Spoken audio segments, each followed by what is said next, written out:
The Department of Education is seeking an additional 8 billion pesos in funding to hire more security guards and procure metal detectors for public schools.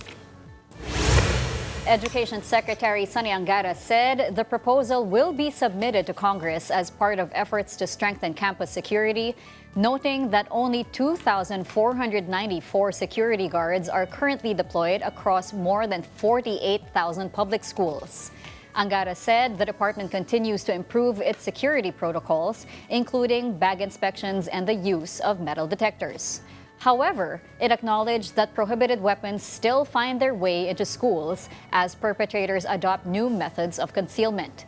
He also announced that active shooter drills will be rolled out simultaneously in schools nationwide following the launch of the National Safe Schools Summit and Safety Drill. Joining us now to discuss DepEd's proposal to hire more school security guards is Teachers Dignity Coalition Chairperson Benjo Basas. Good morning, Sir Benjo. Thank you for joining us. Can you hear us okay? Yes, good morning, Miss Angela, Miss Pauline, and Ma'am Cheska. Magandang umaga po. Opo. Alright, so ano po ba ang reaksyon ninyo po dito sa proposal ng DepEd to seek 8 billion pesos for hiring school security guards? Well, it is of course a good development po, no, and kasi we've been pushing for that naman po, no, earlier pa, no, even before the Tacloban incident po, no. Many years ago po, nagsabi na po kami niya na marami tayong eskwelahan. Most of our schools po, in public schools no, sa Pilipinas, ay walang mga security guards talaga, no, na hired, no, na dedicated security guards, no. Yung iba dito ay mga LGU, JOCOS, no, yung iba naman ay mga barangay tanod, no.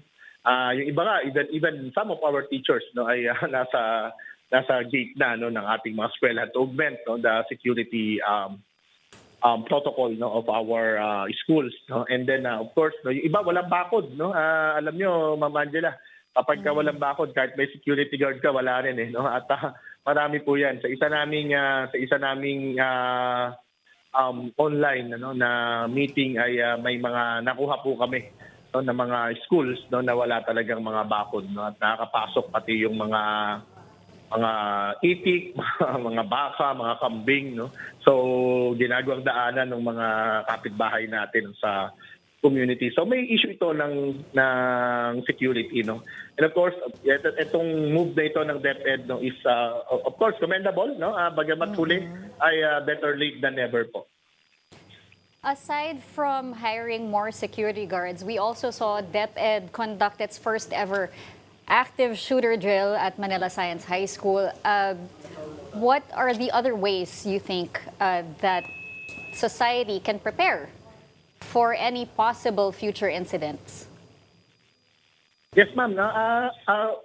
Ako personally, meron akong pagtingin dito na parang negative na reinforcement, no? Kasi parang you're anticipating, no, na mangyayari ito. But of course, no, siyempre pag nangyari, no, baka nga naman na parang lindol lang din naman yan. Meron tayong earthquake drill, di ba?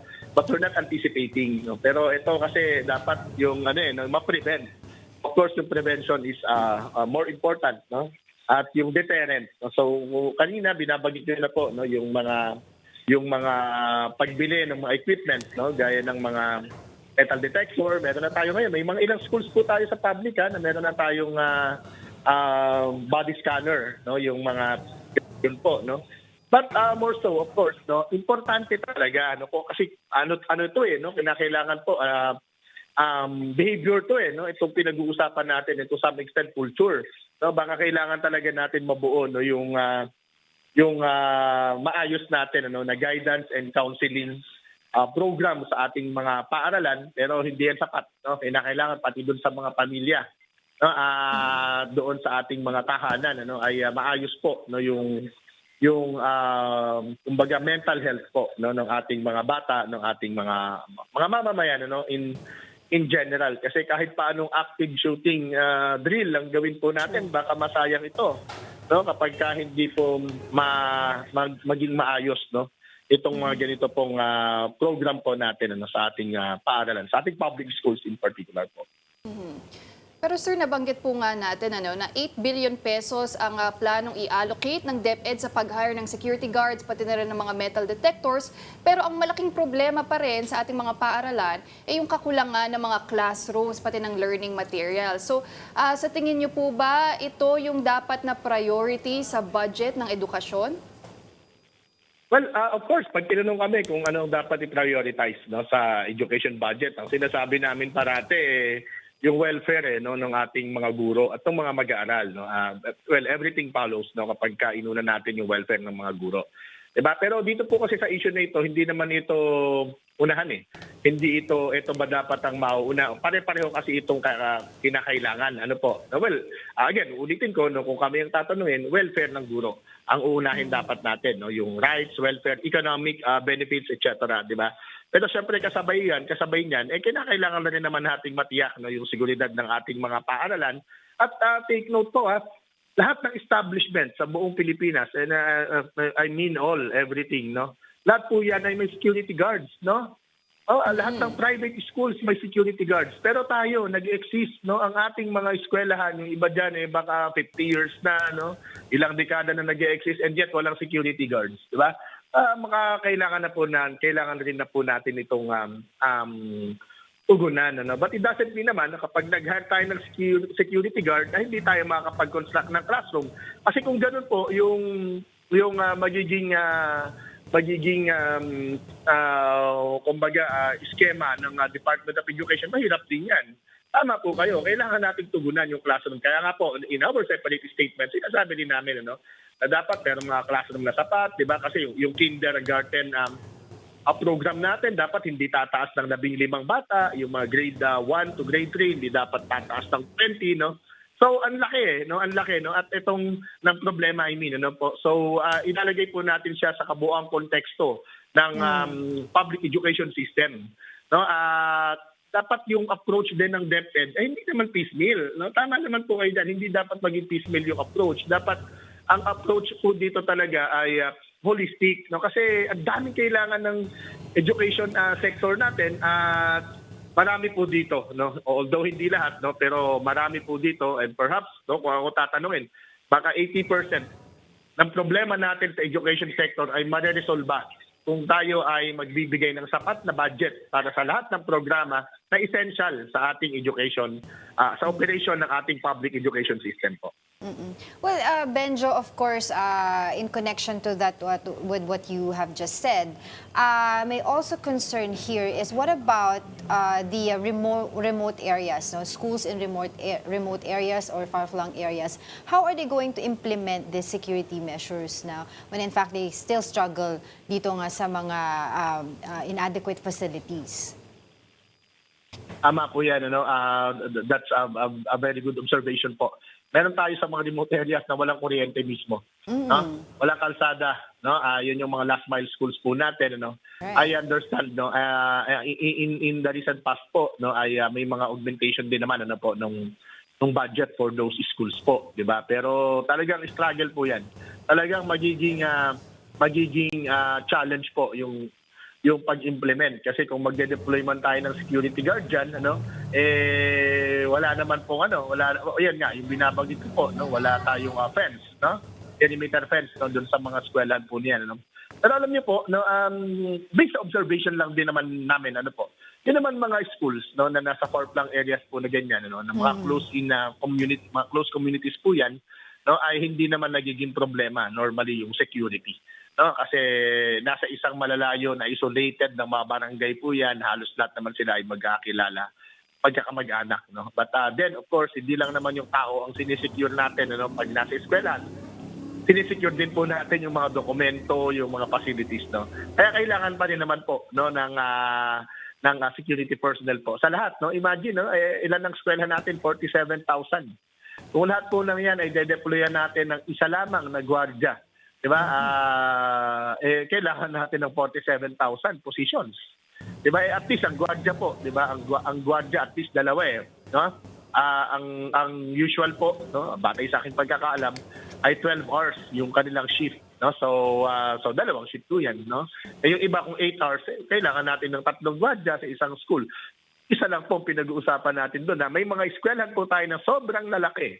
No, malaki yung lugar, no, malaki yung area, no, at napakalaki ng population. So hindi sapat yung isang gwardiya lang one at a time, no, yung lumalabas po sa iba. Benjo, another problem that arises from incidents like this would be copycats, no? So, what Yes. are the ways or how do you approach this to be able how do you talk about this? How do you discuss this? Na kaya pa rin ma-discourage or ma-prevent ang mga copycats?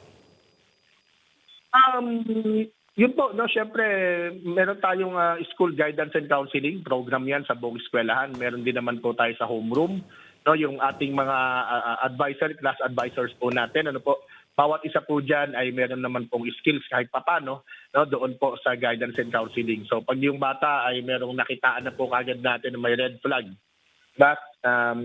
na malakas yung kilos, yung pananalita, drawing niya, yung sagot niya, yung approach niya sa kaklase niya, agad po natin ito dapat, no, na kino-confront, no.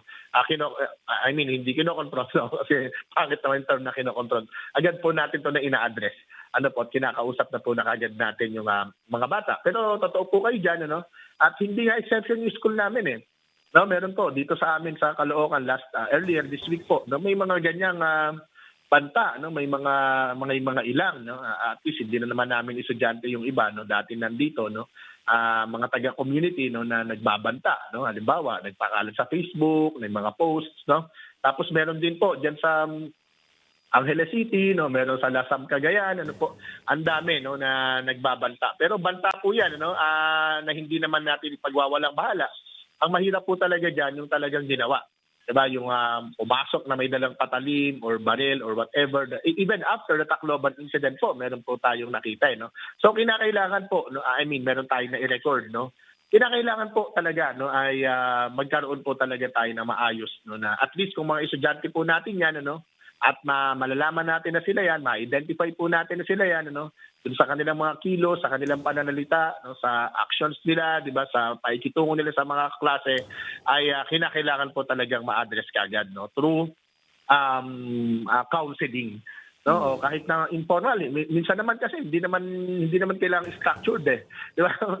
Kailangan na kinakausap lang ng casual yung mga bata, no, para nauunawaan nila kasi delikado po talaga yan. At just din, no, the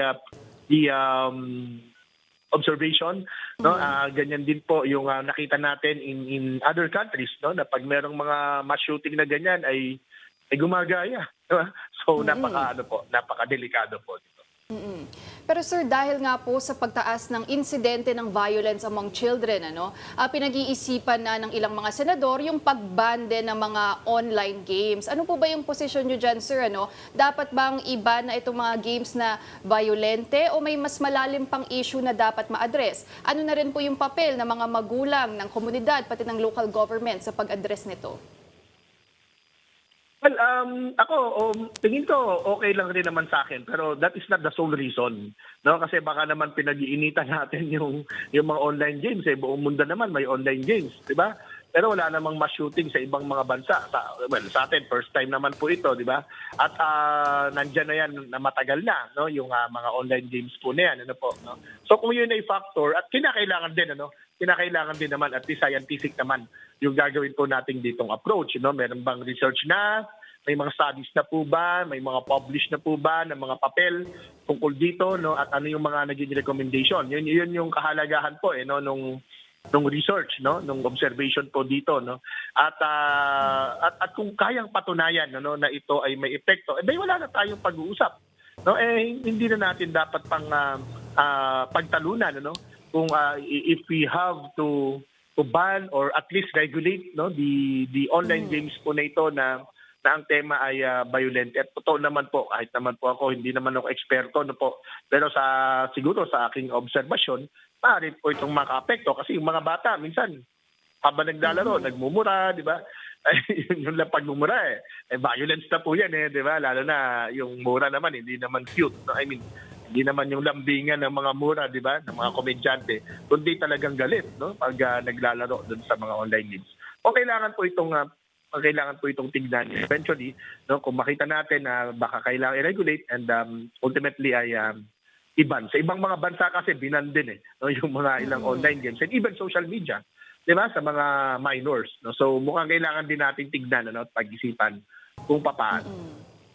Mukhang mahabang talakayan nga po ang kailangan para sa usapin na ito. But for now, thank you very much for your time and for sharing your insights with us po. That was Teachers Dignity Coalition Chairperson, Mr. Benjo Basas. Yes po. Maraming salamat din po. Thank you po.